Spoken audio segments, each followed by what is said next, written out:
It is indeed a pleasure to have this privilege to play here for you.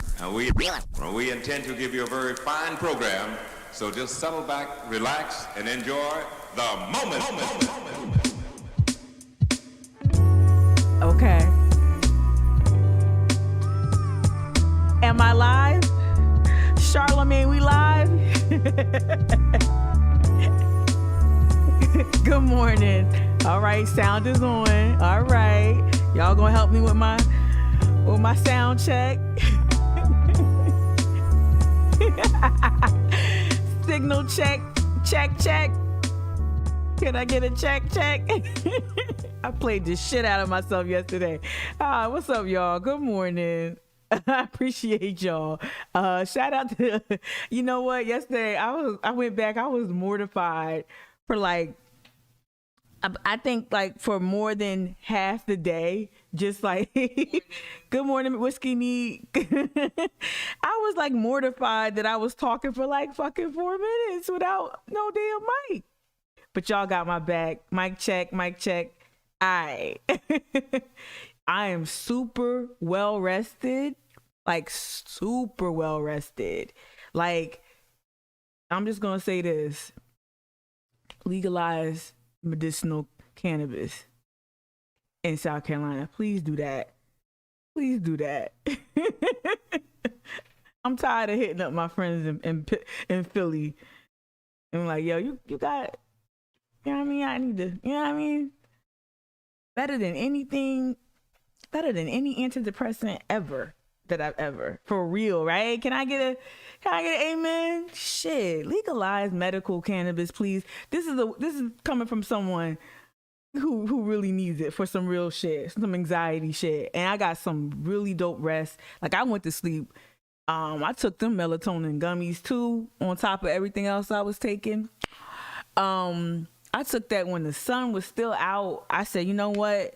I want to go to bed early. Good morning. You can hear me today, Brandy. Shout out to Jazz Johnson, who hit me up via text trying to get my attention yesterday, and I totally didn't see it.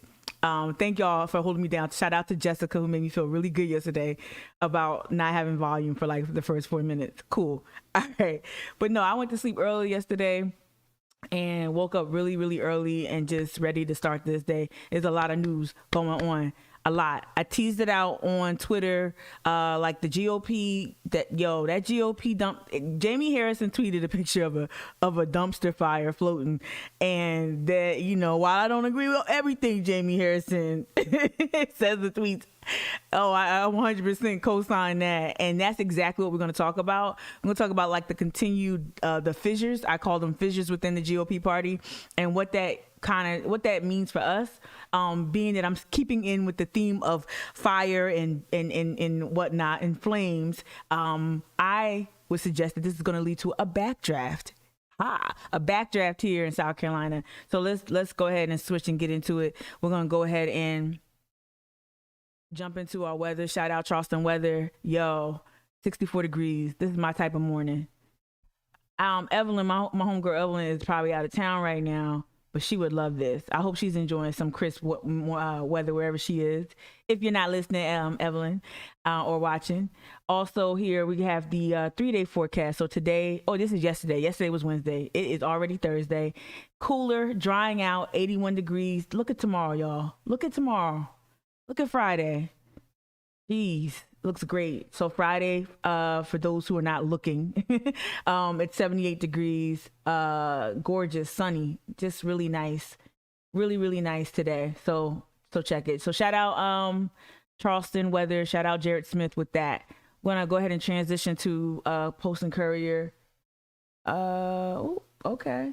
All right, McAfee. Okay, virus blocker. Okay, we're gonna switch over to the Post and Courier really quickly. This was some sad news, but we already saw this coming. We've been talking about it here on Twitch and on IG Live or whatever.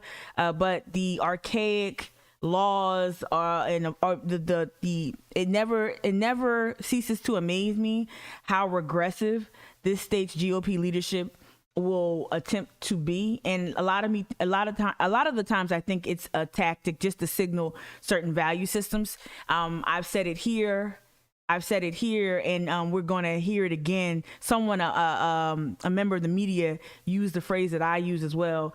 The GOP now more than ever, and you could argue that maybe they've never lost a taste for blood. They've never lost a taste for like viciousness, right? And I think sometimes these regressive policies are just set up to kind of tantalize people who have that taste for the most archaic and regressive policies. And so we have here votes put measures. The digital highlight reads vote puts measures steps from becoming law. So that's the South Carolina House approves forcing death row inmates to choose either electrocution or firing squad. Disgusting, especially given the state's history with the death penalty. And I'm completely, if you didn't know, along with being an abolitionist or identifying with abolitionist values, I do not believe in the death penalty. Of course I don't. Another morning highlight from the Post and Courier is Charleston advisors on Peninsula seawall have a lot of questions about the $1.4 billion project. Okay, we have a Myrtle Beach highlight. Conway restaurant served accused killer. What? After Governor McMaster's curfew. What? Conway restaurant served accused killer after Governor McMaster's COVID curfew. Lawsuit claims that's a mess. If it's Myrtle Beach, you know it's messy, right? Ooh, my phone just buzzed. Am I good? Okay. My phone buzzed. All right. Then we have here another headline or whatever highlight from Charleston Scene. 10 places to take mom. Okay, I'm not gonna read that. All right. So before I jump into the front page of the Post and Courier, I want to hop over. I'm going to start doing this in the morning, y'all. Hop over to the State. Now, they're behind a paywall. So, and I used to have a subscription. Thinking about going back. I'm not sure. Probably not, because I have a library card. Yay. So just wanted to go over the headlines, or at least the morning highlights on the State newspaper's website. So we have... here, I think what caught my attention, instead of going through all of them, they too have the death penalty story on the front page. And also, we have this story here that I am going to read later. Why are dreamers who call South Carolina home leaving? And then there's a quote from one of the dreamers. It's like a toxic relationship. So this is all about DACA recipients or dreamers, and why they're leaving South Carolina. We're losing a lot of talented, amazing individuals. Again, these regressive laws and policies don't help much, right? Good morning, Jillian Palmer on Facebook. If you're tuning in, good morning, Jillian. All right. So I shouldn't have said all your name. I'm sorry. I should have just said Jillian. My bad. Put your whole government on Front Street. All right. So let me go back to the Post and Courier. We saw the morning highlights. I'll exit out of that. And then here is the front page of today's paper. It's kind of large. Let's see. Oh. Make it that way. That's better. I can read that. All right. So again, the seawall story is the first story you'll see at the top. Below the masthead. Then it's graduation season. Pomp and circumstance. So there's a story about that. You see how the Post and Courier is doing that now, where they'll put a big photo image in the middle, and then so the story's not linked. They did that yesterday too. I have no clue why they do that. I mean, you could just literally use the front page to, I don't know, report the news. Like, I don't know why they don't. This almost feels like the Post and Courier to me is at least the way the print edition rolls out and hits the presses. It's meant to really serve as like your hotel lobby quick reference on what's going on in Charleston, something unoffensive. But damn it, just print the news. Be a newspaper. Print the news. I don't know why they did this yesterday. Pomp and circumstance, and then a caption about the CFC commencement ceremonies. Here's the story from the front page that I want to dive into. I might not have time. Well, no, we definitely gonna make time today. And again, this also factors into my conversation, the larger conversation I want to have around the GOP party, what they're striving for, what they're doing, their activity, their movements. When I asked the question in the tease that I sent out, either Twitter or across the platforms, the question I'm asking is, while there is so much uncertainty and musical chairs happening and folks, they can't quit Trump, they won't quit Trump. All the shifts in leadership, Mitch McConnell and the Liz Cheney's losing their grip, at least for now, on certain aspects of power in Washington. What does this mean for us here? How do we then take what's going on and not be sinister with it, but like literally start punching holes in the leadership, right? And that includes Tim Scott's leadership, and that includes Tim Scott's record. That includes anything that Tim Scott has stood for or thrown his name behind. So right here, this story has been reported on by the Post and Courier for quite some time now. They've done at least several stories on this Judge Joe Dawson. The older stories that I read about Joe, we're going to read it together. I'm just going to click on it, and then we're going to get to a video really quickly that ties this. Why am I bringing up Tim Scott? Why am I bringing up Tim Scott and then talking about Joe Dawson? We're going to get into it if it would click. Let's see. Here we go. I think I already had it open, didn't I? Yes, he did. Mika, look at you. He was the head of the game.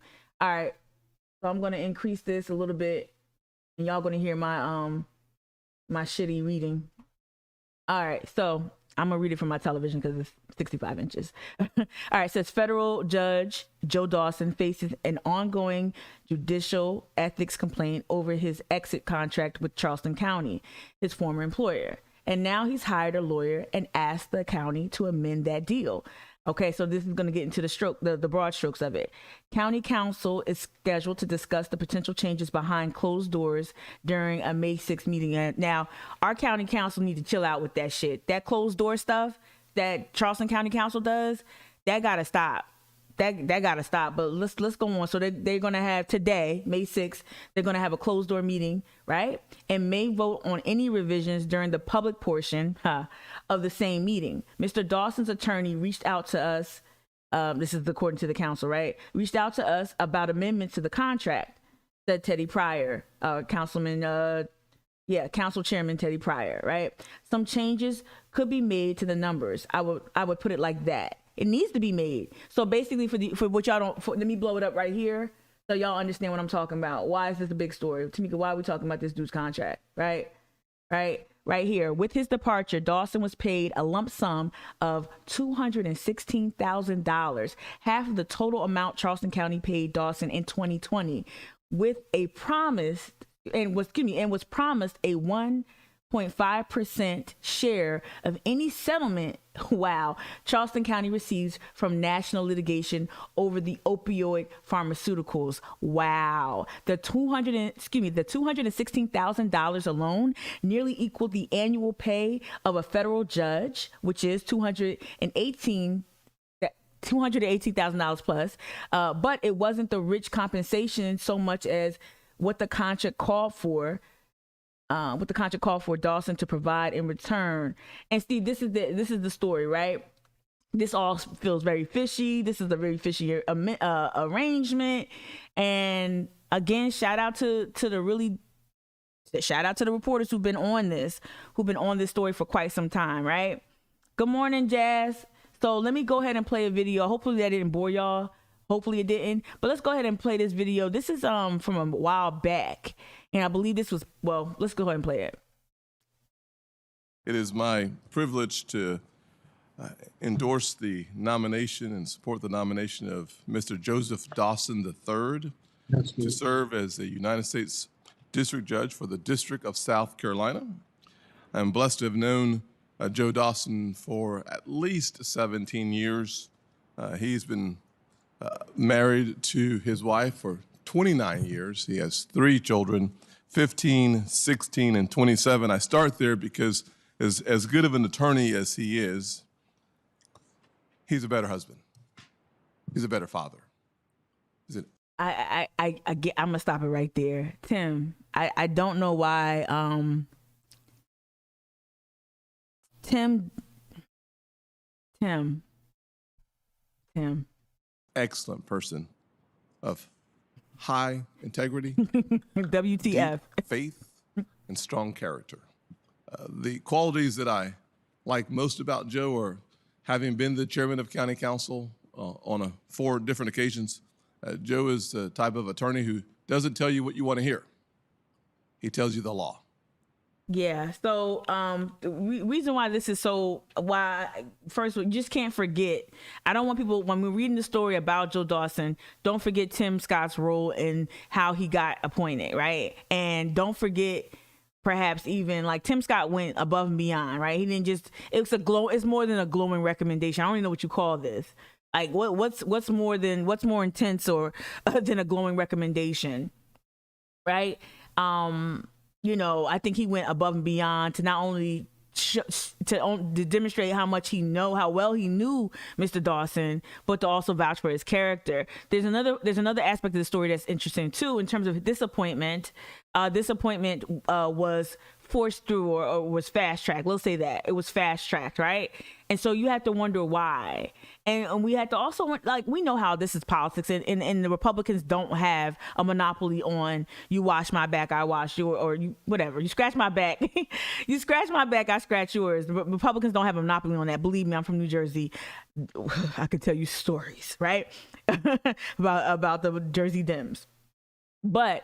It does make you look closer at the deals, to make you look closer at the contracts, and it should. What I wanted to do is to prompt y'all to be suspicious and skeptical as hell. I don't think I'm not encouraging paranoia, but I am encouraging you to be skeptical and to probe deeper and to look deeper into this connection between Tim Scott. Let me let a little bit more of this play a little bit. An objective perspective is hard to find sometimes, especially when you're in charge of the organization. We disagreed on a number of occasions, and unfortunately, Joe was right more than I was. And please don't tell him I said that, though he's in the room. Right. Joe has an outstanding record as a personal attorney, running his own law practice, helping small businesses, working with the county as the county attorney, overseeing operations of everything that impacts the county from a legal perspective. And wants to cut it at after he left. One at 1.5%. That sounds like some shady. So this was in November 2020, right? So again, they were trying to get all these appointments through before, of course, before Trump was out, because at this point, Trump had lost the election. But they're trying to fast track all these appointments. And so it's really interesting. And I want to go back to the story real quick and see if there's any mention of Tim Scott in this reporting. There was in previous reporting. I didn't catch it because I didn't finish reading the entire one, but it's just really, really something to take a look at. And again, as the GOP trips all over themselves, it's important for us to to connect the dots and figure out where there's some vulnerabilities here, right? Especially with this whole Dawson story that has so many legs that the Post and Courier puts it on the front page. I think this is at least the second time I've seen it on the front page. Might have been 3 times. So they're trying to tell you something without telling you something, right? So just follow that story. We'll be following. I'm going to read it more, and I'm going to go back to the previous reporting that included Tim Scott, and we'll figure out. I think people, when they talk to him, they should ask him to comment on it. They should ask him to comment, especially after today, whatever the county council decides. They should go back and they should ask him about it and get him on the record about his, after giving such a glowing recommendation, right? All right, so we'll exit out of that. Again, we took a look at the front, the digital version, or the digital highlights from the state newspaper online. Let's hop over to political Twitter. I thought, again, keeping it and keeping this going, being consistent, being disciplined this morning. I want to take a deeper look at the GOP. So now, a couple of days ago, I saw that Jamie Lovegrove, reporter with the Post and Courier, made an appearance on this podcast here. It's Julie Mason's podcast. I'm vaguely familiar with Julie Mason. But she had Jamie on, and I thought that was great. And now this follow-up, this Linwood versus Drew McKissick follow-up, I want to actually play that this morning. It's all audio. And just real quick, Jamie sound like he's calling in from an LG chocolate in 2009. So if you guys are struggling with the audio, let me know. Like, say something in the chat, drop something in the chat, and I'll just stop. I won't put your earbuds through that. But let me make sure. Let me turn up my PC. Let me turn up my PC volume. At least kind of do you a couple favors. All right, And let's go back over here and let's play this. Again, this is Jamie Lovegrove on the Julie Mason mornings on Sirius FM, I guess. Sirius XM, excuse me. Oh. All right, let's play. So like I had to fast forward through that. I know he was just on the other day. We got to get Jamie back. Wow. Always happy to be back, Julie. There's never a dull day here. Cuckoo, cuckoo, cuckoo. So Lynn Wood, lately of the president's, legal team-ish, is peddling his QAnon and other stuff down there in South Carolina, trying to be state party chair. He is, and it looks at this stage like he's very likely to be unsuccessful. He's someone in the So that's interesting. If you look at Bikers for Trump or Bikers for Rump, as I'm prone to call them now, since y'all pointed out that picture, you kind of look around, and I almost thought that Linwood was being. I know I gotta stop with these damn jokes. I almost thought that Linwood was doing this thing. Like, this what y'all wanted, right? Y'all wanted nuttiness, but even Trump. Well, let me not spoil it. Let me keep going. I've seen this kind of happen in state parties across the country over the last few years, which of course tend to be kind of dominated by, hyper-engaged activists, sort of, where the fringe has a little more control than they actually would in a real primary, where it's